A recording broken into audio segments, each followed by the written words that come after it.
Grabe yung visuals, babe. Yan! Oh my gosh! Dance break. Let's go.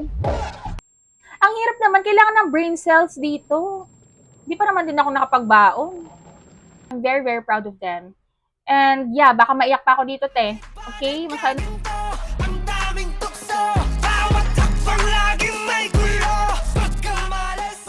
Hey guys! Welcome back to my channel. It's Jamaica, and for today, meron naman tayong bagong reaction video. And today, we are going to react to the kings of P-pop themselves, SB19. We are going to react to their newest release, which is titled Damn, which was released 12 midnight, yung pinaka-song.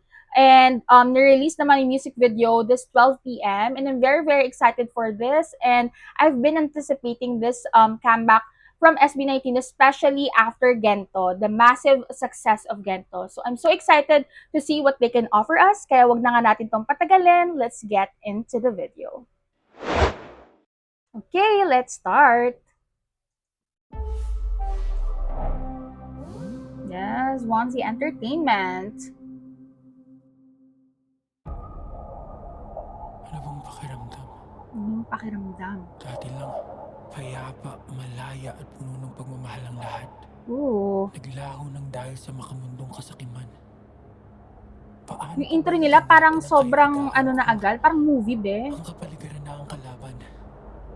Paano ba hihigitan pa ang dulo ng kabutihan?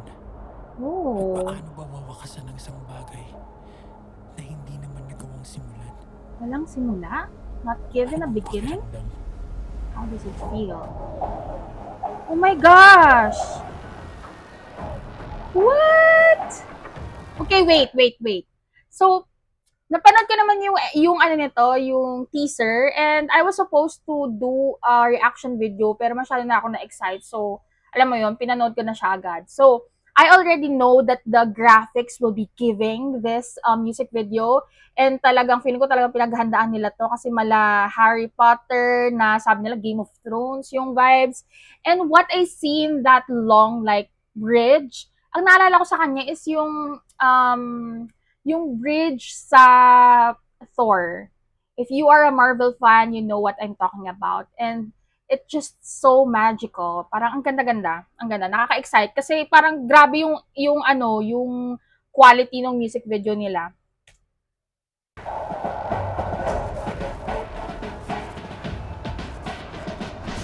At saka yung beat, parang pinagsamang what, tapos parang siyang hybrid gano'n. Oh. Para alam mo naman, dami like it, diligid.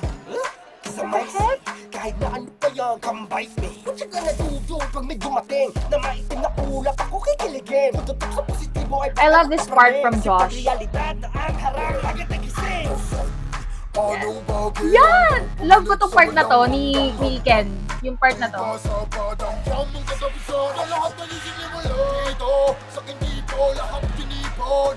What is happening? Ang daming nangyayari, te. Yes. Best actor.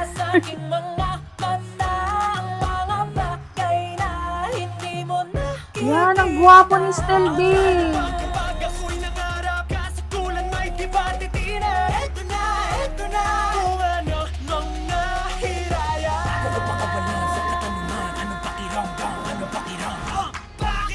Oh!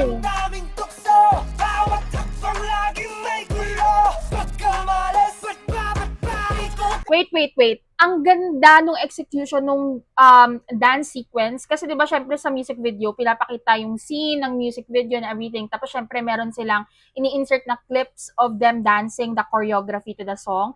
So ang ganda nung pagkaka-execute. Sobrang ganda. Tapos ang naaalala ko sa kanya is, alam kong K-pop fan kayo, alam niyo yung Super ng 17. Ang ganda be, sobrang ganda. Tapos ang ganda ng camera works and everything. Tapos andito si Stel, sa harap ko.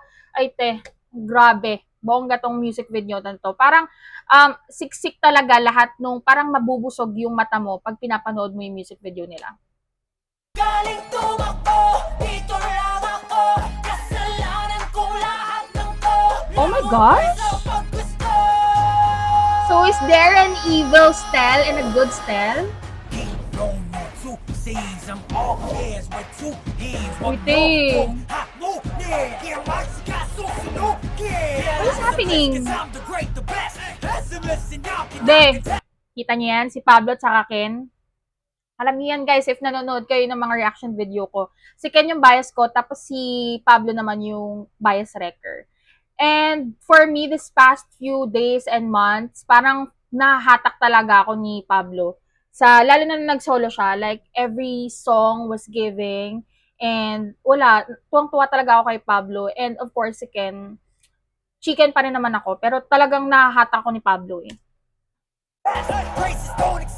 Gwapo te. Grabe si Justin B. Oh. Parang Encantadia na hator na hindi ko maintindihan.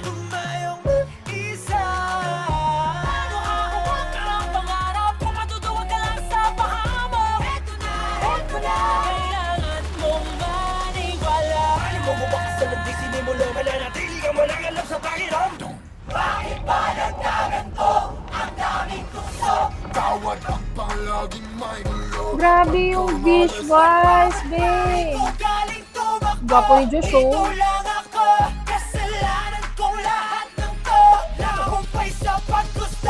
Oh. Yan! Oh my gosh! Dance break. Let's go. Parang ayaw pasayaw, ah. Ooh.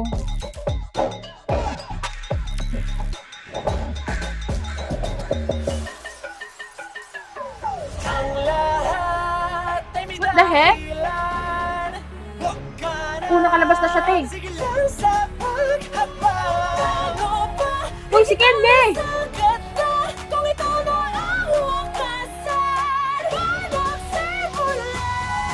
Gwapo, be!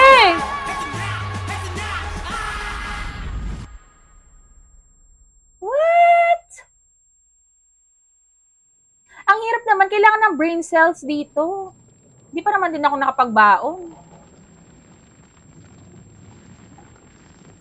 Oh, ba't naging bato sila, be? Ay! Kay gagwapong bato naman yan. Bakit ba nagkaganto? Ang daming tukso. Bawat hakbang laging may gulo. Pagkamalas, di ko kahit tumakbo. Dito lang ako. Kasalanan ko lahat ng to. Lahumpay sa paggusto. Oh, nagkaroon. Favorite part, be? Down. Anong pakiramdam? Anong pakiramdam? Favorite part ko to, grabe. Anong pakiramdam? Uy, ito yung dun sa ano, teaser, di ba? Yung girl. What? What the heck? What the heck happened?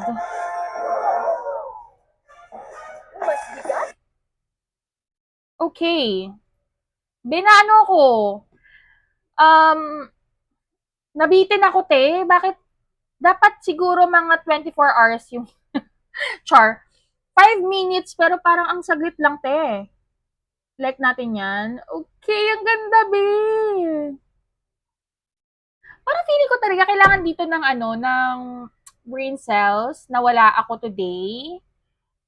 And parang kailangan mo siyang i-decode and everything to get the symbolism. But yung song is sobrang ganda. Nung una kong pinakinggan siya kanina, nung pagising ko, kasi, diba, syempre, 12 midnight yun. Syempre, tulog na ako, diba? So, nung pinakinggan ko siya kanina, actually, nagka-contemplate ako kung papakinggan ko na ba siya or papanoorin ko muna yung music video para talaga yung surprise ko and everything is andun pa. Pero hindi na ako nakapag-wait. Kaya inano ko na siya. Pinakinggan ko na siya. And sobrang, noong una, hindi ko pa siya masyadong bet. Parang, hindi ko siya nakikita na catchy. Parang, hindi ko siya mabetan nung una. Pero nung dulo na, yung part ni Ken, yun talaga yung nagre-replay sa utak ko. Talagang na-LSS ako dun sa dam.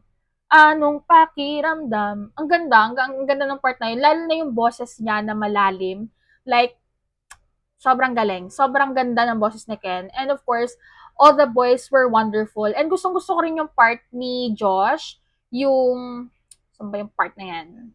Like, nung una pa lang na pinakinggan ko na naalala ko, parang ganito yung, parang same feeling yung naramdaman ko nung pinakinggan ko yung part ni, ni Josh sa Kalakal, which is yung dun sa kadena, pag naputol tong kadena, parang nung part na yun, parang gustong paulit-ulitin. Tapos feeling ko, dito dun sa part naman ni Josh dito, yung first verse, dun din yung na-feel ko na parang it's worth listening to every time. Kasi, ang ganda ng pagkaka-deliver ni Josh dun sa part na yun.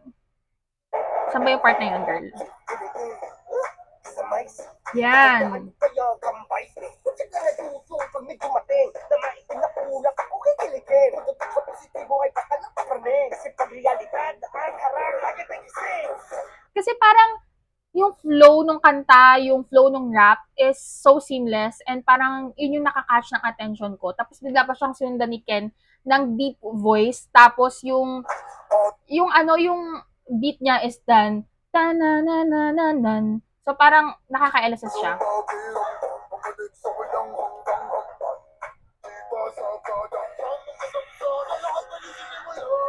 Ganda. Ang ganda, grabe. And sabi ko nga dun sa sabi ko nga dun sa reaction video ko dun sa teaser nila is that it's so hard to surpass Gento dahil nga ang dami nilang narating dahil dun sa kanta na yon. They were nominated, hindi naman nominated, like they were considered for the Grammy, and ang daming K-pop idols and even K-pop idols na nagsayaw noon, and other celebrities, not just here in the Philippines, and even to our neighboring countries here in Asia, sa Thailand, sa Indonesia. Just like it sets the SB19 into that regard na parang ang hirap tapatan nung success ng Gento. But like, kaya nga feeling ko malaki din yung expectation ko for this song. Kaya nung una, medyo parang hindi ko pa siya masyadong na-viban. Dahil parang nasanay ako sa Gento na parang ang daming nangyari and like, everything is, parang lahat na hit, ganon. At saka gusto ko rin kasi sa Gento is that hindi sila nagstay sa isang beat lang na Gento, Gento, na na na na na na na na. Dahil doon sa dulo, meron silang part na tanananan, tananan. Yung, ano mong part yun? Yung parang, basta, ano siya, instrumental. Tapos parang, ang gandang balance doon sa song na sobrang strong. Tapos biglang ganun sa dulo. And like, hinahanap ko siya dito. And of course, it's wrong to like compare the two dahil sobrang different nila. So, ito namang Dam, ang gusto ko naman dito is ang daming words and like it's full of words and hindi katulad sa Ghetto na meron talaga siyang part na instrumental. Ito parang puro lyrics. Pero akala mo, mafe-feel mo, parang ma-overwhelm ka because of the lyrics. But here, it the words just flows continuously and maganda yung flow nung lyrics kahit na full of words yung kanta. And yun nga, gustong-gusto ko yung part ni Ken na anong pakiramdam. Parang nakakasayaw siya and it's like sobrang LSS. And I'm very excited to see their choreography for this. And I think they're going to guest sa All Out Sunday, this Sunday, for their comeback. So, if you guys want to see my reaction video to their choreography and their performance, I'll be happy to do that. And I think I will do that actually. Talagang papanoorin ko yon and I'm going to react to it also. And yeah, I'm just so excited for all the guestings for this comeback dahil alam kong ang daming hinanda ng SB19 for this comeback. And lalo na ito yung end ng trilogy nila. So I'm just very excited for all the contents that they will release in the future. And let us see, kasi kanina nung anong oras na? 5 o'clock na. So this was premiered 5 hours ago. Let's see their views. Kasi of course, wait, SB19. In-exit ko lang para makita natin kung ilan na siya. Okay, just in 6 hours, we have 460,000 plus views. And they are trending on music on number 4 sa YouTube. So proud of them. And I see that this is written and produced by Pablo. And I'm very, very happy for that. And then, yan. just pure talent for their group and for their team, not only for SB19 and 1Z, and of course dun sa gumawa nung music video, yung visual effects and everything, it was perfect. I super loved it. And I think this sets the P-pop music videos in a tier, like this is something na this really puts the P-pop music videos in a pedestal. So parang ang ganda na from very simple music videos, we are now here to like drama kind of a music video, or like movie kind of music video. And I'm very, very happy that SB19 is trailblazing that part. And yeah, my heart is just super full of appreciation for SB19 because of their crafts and their arts, and I'm very, very proud of them. And yeah, baka maiyak pa ako dito, te. Okay? Masyado na sa yatang mahaba tong reaction video natin. So, yeah. This video's verse of the day is Proverbs chapter 12, verse 25. It says, "Anxiety in a man's heart weighs him down, but a good word makes him glad." I have always been a very anxious person. I think about everything. I think about every possible outcome, and it was hard to let go of my anxiety. I always want to be in control. But this past few years, the Lord taught me a very special lesson. Not my will, but the will of God. Nothing is in my control. Everything that is happening is because of God's plan. And whether I like it or not, it doesn't matter. What matters is that God will be with me all the days of my life. No matter what happens, good or bad, God will always be by my side. Why should I fear? I hope you guys like that verse, and I'll see you on my next one.